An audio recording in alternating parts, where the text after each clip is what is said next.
We know that there was no African judges at that time in Sacramento, and so if she became, it was going to be, but it was an exciting time that came after a lot of hard work in the preparation process that she had. So Samuel is extremely funny. He loves his jokes.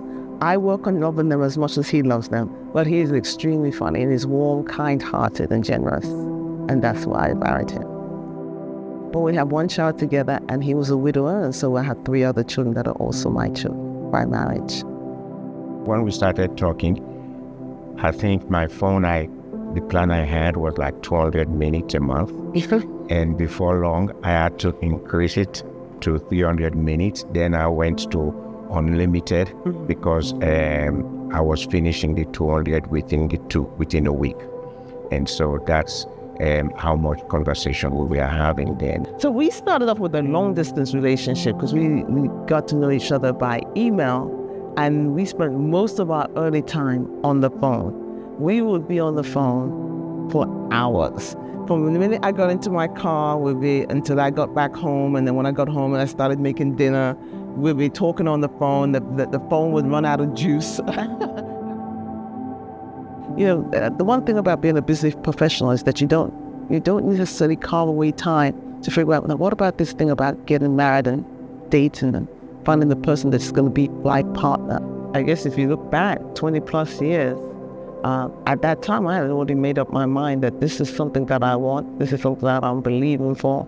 And even in choosing a spouse, I was going to let the spouse know that this is such a part of what I believe that I don't know about relocating here. Not because I don't believe that God could do it in some other location. I just believed that it was to be here. And then to see God do it. But if he didn't say yes, and if he hadn't supported me, and if he hadn't encouraged me, it could have been very different. I really wanted a person that loved God.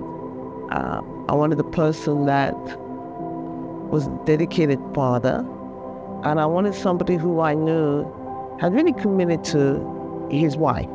And from what I learned and understood, he was all of those things. You were committed to your wife through illness, stayed by her side. You were committed to your children that she had passed. You've been raising your children for several years as a single dad.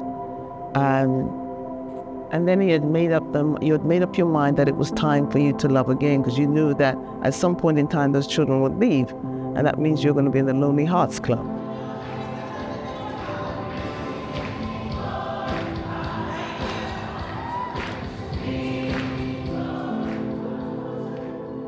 There's many good churches in Sacramento, but we had a particular connection. Once we went there, we listened to the pastor, we enjoyed the praise and worship. It was an opportunity for our children at that time in particular to form connections with other people that were of a similar age. And ultimately, my husband went on board and he was a pastor on staff for a period of time.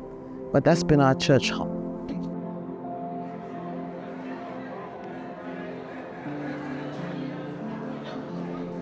Children are the promise and hope of our tomorrow. We are working in a remote village in Uganda, and one of the things that we're focused upon is building a school. These children are so hungry for an opportunity to learn that they're basically learning in an environment that is basically a wooden structure, where it's exposed to the elements, where there's no blackboard, where the students don't have necessarily papers and files and erasers, all the things that we think are needed for or conducive for a good learning environment. And yet they walk to school. They sit in the heat and in the other elements, sometimes without having food. Our hope is to build that structure, permanent structures where they can have a place called their school.